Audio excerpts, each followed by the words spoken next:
Katër yje të dritës. Në një fshat të qetë mes maleve dhe pyjeve, jetonin 4 fëmijë të veçantë. Toana, një vajzë mençur dhe guximshme. Lorisi, një djalë kureshtar dhe plot ide. Melosi i vogli që gjithmonë qeshte dhe shpërndante dashuri. Dhe Malti më i vogli nga të gjithë, por me një buzëqeshje që ndriçonte si dielli. Një natë, qielli u mbush me re të zeza dhe u zhdukën të gjithë yjet. Njerëzit e fshatit ishin të trishtuar sepse yjet i ndihmonin të gjenin rrugën natën dhe t'i tregonin dëshirat e tyre. Toana u ngrit dhe tha: "Ne duhet t'i gjejmë yjet, pa dritën e tyre, bota është më e ftohtë." Lorisi solli hartën e vjetër të gjyshit dhe gjeti një shtek që çonte tek mali i errësirës, ku thuaj se ishin fshehur yjet. Melosi mori lodrin e tij magjike që ndriçonte kur dikush ishte i mirë.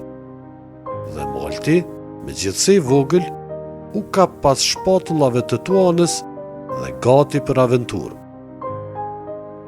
Rrugës ata u përballën me pengesën e heshtjes, një vend ku askush nuk mund të fliste. Por Toana përdori fjalët e zemrës dhe këndoi një këngë që i bëri pemet të hapeshin.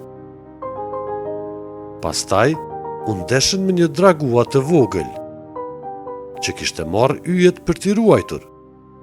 Lorisi u afrua me guxim dhe i tregoi dragoit një lojë që e bënte të qeshte. Kur e dëgjoi dragoi, qeshi. Yjet u liruan nga kthetrat e tij.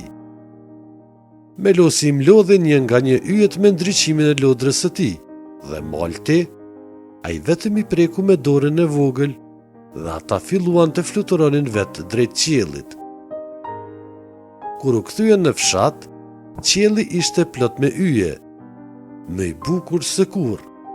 Njerëzit duar trokisnin dhe një yll i artë ra nga qielli pikrisht para tyre.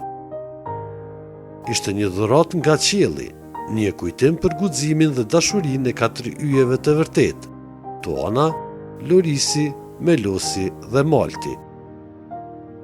Dhe që nga ajo ditë, sa herë që qielli është i pastër, në mes të yjeve shkëlqejnë 4 drita të veçanta, që tregojnë se fëmijët që shpëtuan dritën janë ende aty duke ndërruar.